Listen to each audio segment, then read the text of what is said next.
Hello friends, welcome back to my channel. আশা করি সকলেই আল্লাহর রহমতে অনেক ভালো আছেন। আমি আবারও হাজির হলাম আপনাদের মাঝে নতুন আরেকটি রেসিপি নিয়ে।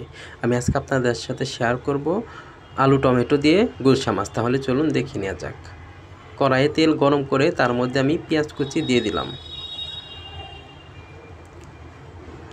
পেঁয়াজ কুচি আমি হালকা করে ভেজে নিব।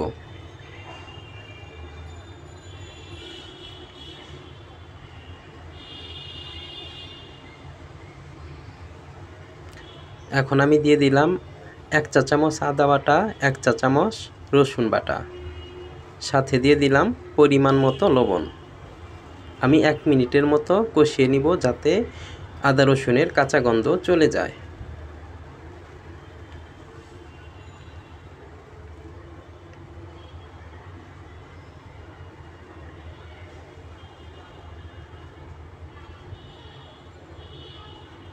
আমি এখন সাথে পানি অ্যাড করে দিব।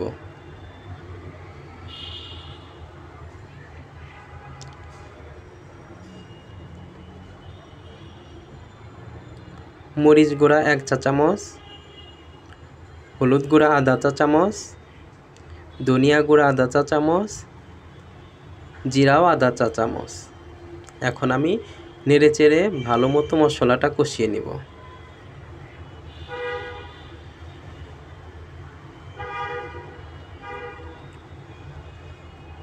এক মিনিট কষানোর পর আমি এখন গরম পানি দিয়ে দিব। গরম পানি দিয়ে আমি মশলাটা আরও কিছুক্ষণ ভালোভাবে কষিয়ে নিব যাতে মশলার থেকে কাঁচা গন্ধগুলো চলে যায়। ভালোভাবে কষানো হলে কিন্তু তরকারির টেস্টটাও অনেক বেশি আসে। কষানো হয়ে গেছে, তেলও কিন্তু উপরে উঠে গেছে।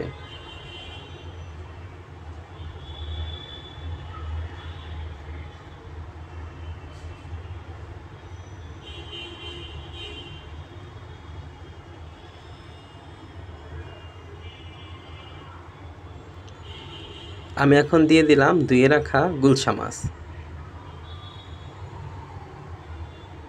মশলার সাথে হালকা করে নেড়ে নিব আর অল্প পরিমাণে পানি দিয়ে মাছটা ভালোভাবে কষিয়ে নিব।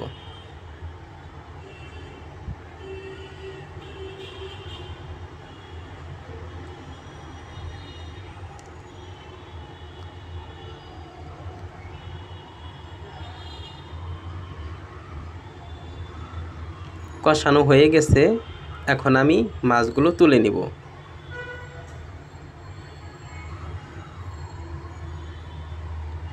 মাছ তোলা হয়ে গেছে, এখন আমি আলু কেটে রেখেছিলাম সেগুলো দিয়ে দিলাম। নেড়েচেড়ে মশলার সাথে মিশিয়ে নিচ্ছি।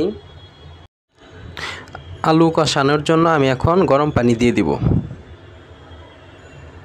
তারপর ঢাকনা দিয়ে ঢেকে রান্না করে নিব।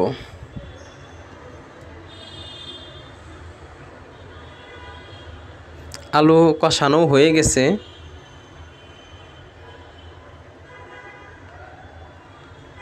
এখন আমি পানি গরম করে তরকারির জন্য ঝোল দিয়ে দিলাম। ঝোলটা বুঝে শুনেই দিতে হবে।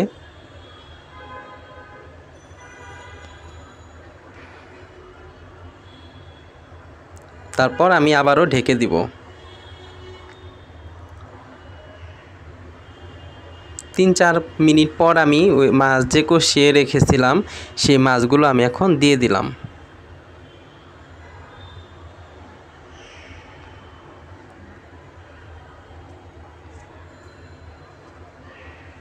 তারপর দিয়ে দিলাম টমেটো।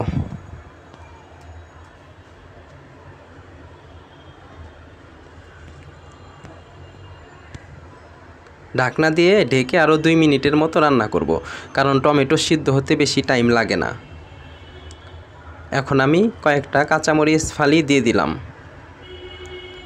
আর দিয়ে দিব ধনিয়া পাতা। আমার রান্নাটাও কিন্তু শেষের দিকে।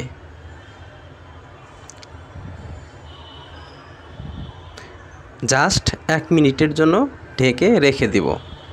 আমার রান্নাটা একদম কমপ্লিট হয়ে গেছে।